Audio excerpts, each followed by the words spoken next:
Hi guys, Chris here with Super Savvy Travelers. Hey, today I wanted to address some, maybe like frequently asked questions, ideas that I know are on your guys' mind about what's it like actually living in an Italian hill town, because I know you guys are thinking of retiring or, buy a vacation home and then retire later. But the idea of living here is very big in a lot of people's minds. So I wanted to give you a little boots on the ground experience as to what that's like. So to start with, this has been a crazy year for me and Pete. I mean, we sold our house and then moved over here, and there was all the ups and downs with buying this house and getting it set up so we could actually live here. And you've seen the videos on what the house looks like, and it needs a lot of love.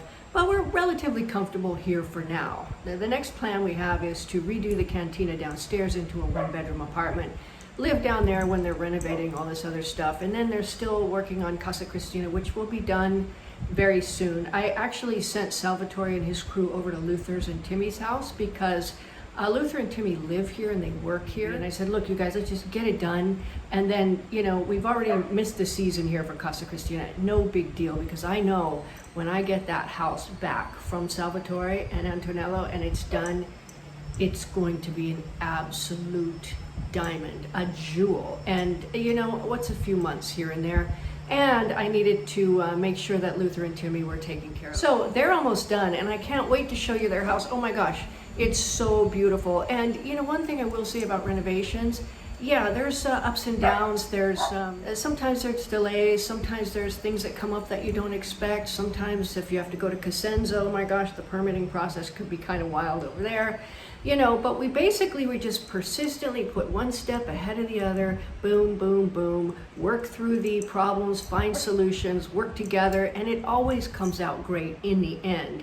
And in the end, when you walk into your house and it's exactly what you wanted and it's so beautiful, and you have this jewel in the middle of a historic hill town in Italy, you forget all the other stuff. And I know, because we renovated our other house that we then turned around and sold, and the renovation process, there was a lot going on. It happened during the virus lockdown, and we just worked through every step. Antonella would send us pictures. Do you like this store? Do you like this store? Oh, we like that one. Okay, good. And they created something absolutely spectacular and amazing. And I'm going to put the finished renovation down there in the details so you can see. And you'll see also a little bit what it looked like before and after. And it really is a spectacular transformation. We're so proud of that house, and we're so happy for George and his family because they bought it, and they're going to enjoy that spectacular renovation for a long time to come. So the house here we love. It's very big. It's going to give us a YouTube studio and a music studio and a backyard for Gigi, and we all been wanting a pool because August is hot and that kind of thing. So it's going to give us everything we want. And yeah, it's another renovation. Well, that's nothing new to us, and we actually like it because the creation process is where we live. So there's a little bit of that on the renovations and stuff like that. Now, I wanted to touch a little bit on, what it's like living here with a disability. And I know it doesn't look like I'm super disabled, and I'm really not at this point, although I do have my days. What happened with me was probably about, maybe 10 years ago at this point, I started noticing pain. I was teaching a belly dance, and I would make a turn and, a stabbing pain in my hip. And I'm like, what the heck is that? It's not something pulled because it keeps happening. And I went to the doctor, and he said, okay, you've got, it's arthritic and you need a new hip. And I was only, I wasn't that old at that time. And I was like, okay, and then all right, I'll get a hip replacement just like everybody else does, and it'll be fine. So I got a hip replacement and got through that, but the pain didn't stop. It was transferred down into my thigh. I couldn't put hardly any weight on it without stabbing pain. And what happened was the implant was put in wrong. It was not put in straight down. So you have the leg bone here. It's supposed to be straight down like that. It was like that. So every time I stepped, it would go boom, boom, boom, into the bone. And it was tremendously painful. And what's supposed to happen is at the tip of the implant, little bones start to grow, and it fuses the implant, and everything's all good. Well, they would start to grow, and then because it was moving inside my thigh, those would break. And that was horrendously painful. It got to the point where when I laid down at night, I would have to just lay very, very carefully down because it would move inside the bone and I could feel it settling and it would hurt a lot and then I'd be okay. So it was a time. And I could not get somebody to give me another surgery, like fix it. It was almost, I mean, it was as bad as the original problem, as bad, and that was really bad. I mean, to undergo a hip replacement, you know it's got to hurt a lot because hip replacements hurt a lot. So anyway, I went for 2 years like that, and I remember being in Florence and just crying because it was so painful. And I was walking with my suitcase and tears and heading to the train station, and this nun came up, God bless her, and she took my suitcase. She didn't say a word. She took my suitcase to the train station. And I knew at that time I had to do something. I had not been confronting what I needed to do, but it was painfully obvious that I had to do something with that. So I went home, and I happened to be in the hot tub in our condo complex with this man who had had 2 hip revision surgeries, which were basically his became dislocated, which is horrible. I'd never want to go through that, the poor man. Anyway, he had 2 of them and they were both redone. And I said, who was your doctor? He had Kaiser like I did. And so he gave me the name of this doctor. And I went to see him.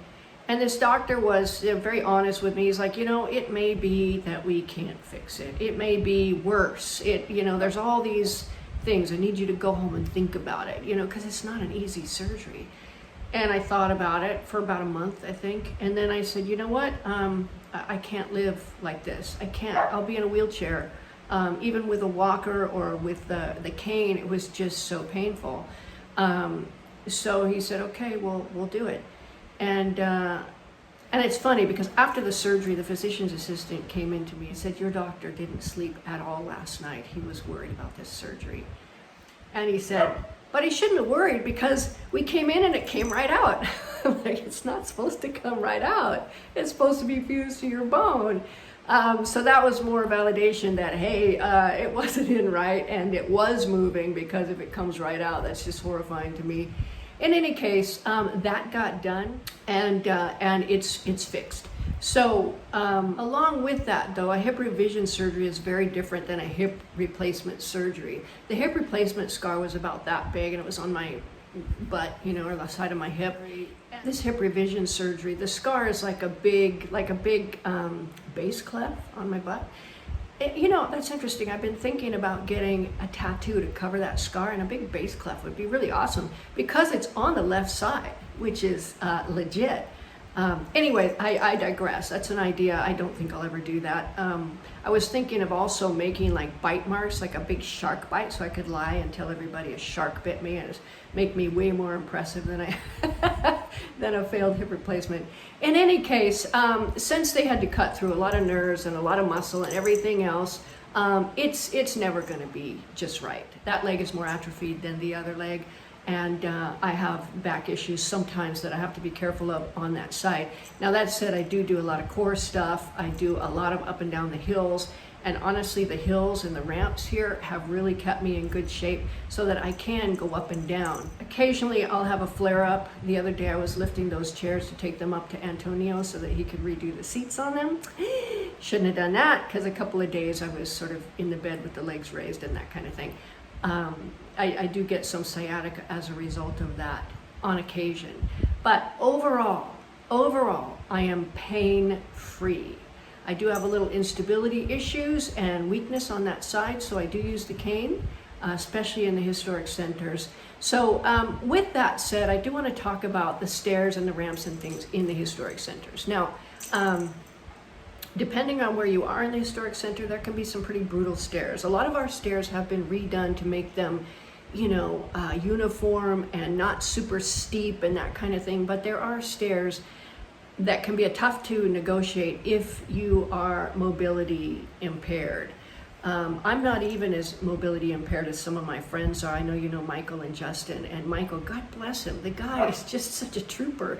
Up and down stairs, all up and down ramps, he knows his limitations, but gosh darn it, people told him, you can't live in Italy with that kind of disability, and he's living in Italy with that kind of disability, and he's doing great. So kudos, Michael. You can see Michael and Justin on Prego Italia, living our Italian dream. Those two are just the best. I love them so much. They're troopers. They've been through some stuff, but they keep going. They never let anything dim their love of Italy and living here, and I just adore them. So that's my big plug for Justin and Michael, who are really some of the best friends you can possibly have. Anyway, that said, there's a lot you can do to avoid problems. You can find houses that are closer to the piazza. We have a lot of ramps here, which are really, really great, because if you don't like steps and knees are a problem, ramps seem to be much, much better for mobility issues. They're just a lot easier to negotiate. So you can live in a Hilltown if you have mobility issues. Just choose a place that maybe is closer to the piazza or has ramps going to it, and a lot of them do, so that's actually pretty good. Scalea Centro Storico, I think, would be a little bit more challenging. Our Centro Storico, we do have a lot of ramps. I haven't seen a lot of ramps in Scalea, but if you get something toward the bottom of the Centro Storico, that would be a nice option as well. So that's probably the biggest thing, is the for mobility impaired people, people with bad knees or bad hips or whatever, you do have to look out and choose the best options for you with regards to mobility and getting around. Now, another thing that I want to bring up is buying a car or a scooter in Italy. Now, you can't do it unless you're a resident, and many people don't want to actually go full on with the residency. They want to be here for 3 months and then go home, but they want a car or a scooter or something like that. You can't do that unless you're a resident. However, Pete and I have found the ideal solution, and it is e-bikes. We bought a couple of e-bikes, and I'm telling you, they are the most fun thing ever. I'm not a big bike person, because the slightest little, grade going up, I'm just out of breath. I can't do it. However, the e-bikes kick in, and you can click them up a little bit so you get more boost, and which gives you enough, aerobic activity. You keep pedaling and it boosts you up the hill. So you can go up the craziest hill, you can go down to Scalea, you can come back, and because it's a bicycle, you don't have to register it or be a resident to be here. And the e-bikes they have are crazy. The ones we got, they can go 100 kilometers on one charge, and they've got the fat tires. So if you go over some of the crazy roads that we have here, you're going to be fine. That is my recommendation. Don't get a scooter, don't get a car, get an e-bike if you're just here on vacation. And I think you're going to find it a lot of fun. Now, let's talk a little bit about the tourists, because I have been doing a lot about the tourists here in August. August is the tourist season here in our Riviera di Cedri, because everybody comes down for the beaches. Everybody takes their vacation in Italy at the same time. So all of Italy empties out into our Riviera di Cedri, and I think you saw the driving the driving video. That wasn't even the worst of it. I only showed you the parts I could actually video while I was driving, and you saw the train station was just a complete and total zoo. And the supermarket wasn't bad, but I had tried coming down on Ferragosto. Ferragosto is a holiday that's the 15th of August. Everybody is off. So I just couldn't get out of there fast enough. So the day that I was driving and videoing, it wasn't as bad. And this time of year, everybody starts going back. It's the 18th of August now. Everybody's heading back home, which is great. And then September, we get everything to ourselves. They still have the umbrellas up on the beaches. All of the Lidos are open, and we get to have the place to ourselves. That said, in August, there has been concert after concert after concert, really high-end concerts here in the piazza. And I went up the other day to see my friend Maria's son, Nicholas's band, Alibi. They were awesome. I'm gonna put some video up with them. And I've seen them several times. They are amazing. And then there was another singer called Annalisa Miniti. Wow, what pipes on that girl. Now, I didn't make it up to the piazza on that day, but on my balcony, I just went out and just listened, and you could hear it perfectly. It was wonderful. We have festivals and concerts and everything all through the month of August, and going into September, and leading up to it, we have the San Giuseppe Festival in July, which is like a 10-day period of all kinds of events and concerts, and it culminates in the procession that we put up a few days ago. So yeah, there's a lot going on here. The Riviera di Cedri really comes alive in summer, and if you like that vibe, that sort of, you know, busy, fun party vibe, you can go down to the beach area. If you like concerts and fun things, you come up here to Santa Domenica. And in August, mostly what we do is we go and load up on everything we need from the Conad. You know, there are certain things you can get there that we need. We go load up on that and then hunker down. And then Nuncia can order us anything that we need from the store. So I get my Diet Cokes and I get my coffee pods and I get all those things from Nuncia. She's fabulous. So yeah, so living in an Italian hill town, there's a lot of things that people don't think about. Of course, the language is a big issue. I'm talking about doing an English/Italian class up in the piazza once a week, where I teach English to the Italians and Italian to the English-speaking people at the same time, and then we all get to talk. So I'm still trying to work out how best to do that. I think if I do it in Italian, it will be best, and then do odd translations in English, get a big old whiteboard, and put snacks out. If you put snacks out, people will come, even if it's painful to learn Italian. So I think that's something we're gonna do very shortly. It'll be a lot of fun. Now, weather-wise, in August, it gets hot, although we've had some really nice, cool days that were lovely, and we had some fantastic rainstorms. We're looking at one right now, which is going to be awesome. I cannot wait for it to really let loose, because yesterday was like 95 degrees. I didn't even go out of the house. I mean, I went out for a short time in the morning, and then after that, I stayed in with Gigi because it was just too much.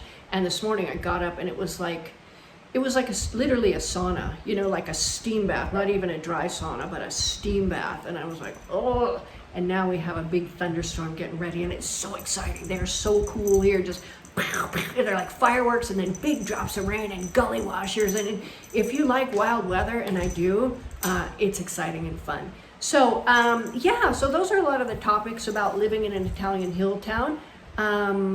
It's fun. It's great. I love it here. My friends are right up in the piazza. I've been by myself a lot this time because Pete was doing some work, and then he had to go do some other stuff, and then his dad unfortunately died, so he's with his mom, and I'm by myself, which is Gigi, and it would be very easy to get lonely.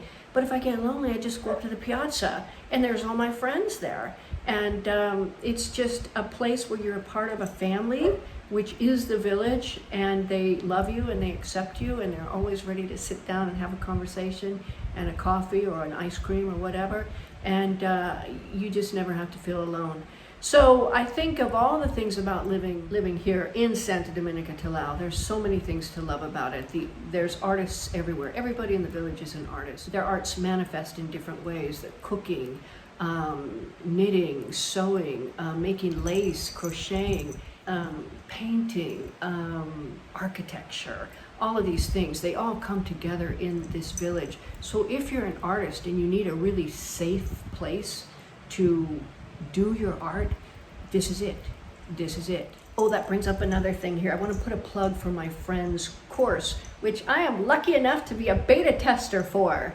And my friend's name is Neil Fox, and he is an amazing composer, videographer. He was playing out and, you know, had record deals and stuff back in the 70s.